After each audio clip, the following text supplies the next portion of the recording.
My name is JJ Arms III. I'm an international private investigator. My firm is based in Dallas, Texas. It's Arms International Investigative Services.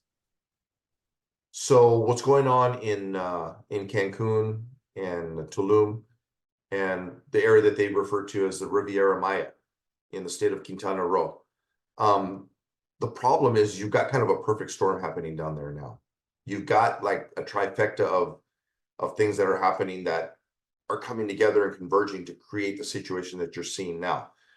You know, the incident involving the woman in Tulum that was found, or she was killed in a crossfire between rival drug gangs. 80 miles away in Cancun, you had 5 men that were hacked to death by machetes. They just caught the 6 people that they say are involved in perpetrating that crime. I mean, to us, it's horrifying. It's noteworthy. It's newsworthy because the woman was a foreigner in Mexico, and the crime in Cancun was a little shocking because 5 people were hacked to death. But to people in Mexico, it's a Tuesday.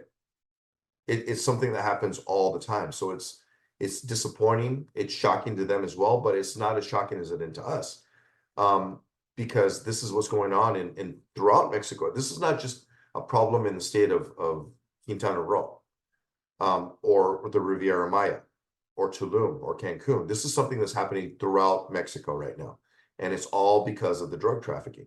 The drug traffickers are fighting each other over territory, and that area right now is territory that really was originally kind of off limits. The drug traffickers in Mexico used to not dabble in that area because it interfered with tourism. It was bad for business. Any kind of incident like what we're seeing now would create a backlash that was kind of a mandatory backlash from law enforcement. Law enforcement, Mexican government, Mexican president would demand that something be done because it's hurting tourism. It makes the country look bad. It deters foreigners from coming to Mexico to spend money because it's just too dangerous. They'd rather go somewhere else where it's safer, the Bahamas or the Virgin Islands or Hawaii or somewhere else, instead of going to Cancun. But now the rules have kind of changed. All that is kind of out the window, because of the travel bloggers and the internet and Zoom, not Zoom, TikTok. You've got all these TikTok influencers that are putting themselves on TikTok, showing how much fun they're having in Tulum and Cancun and all these areas down there.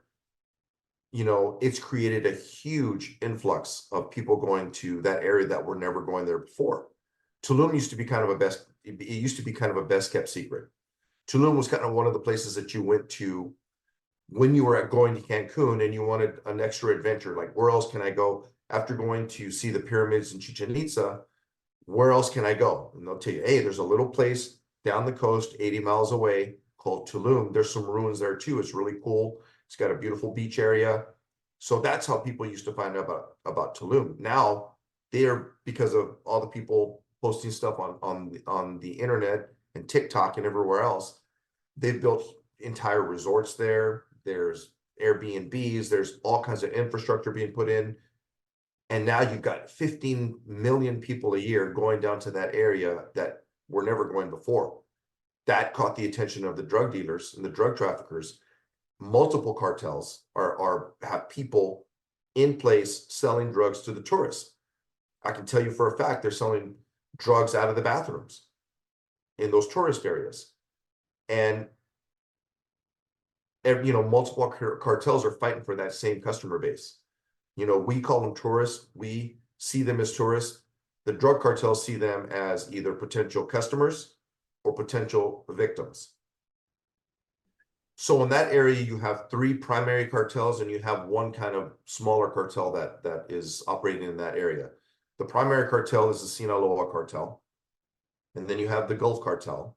And then you have the new generation cartel, the CJNG from Jalisco. And then you have a smaller cartel called the Grupo Regional, or regional group, which are former Zetas, former enforcers that ultimately ended up having their own cartel.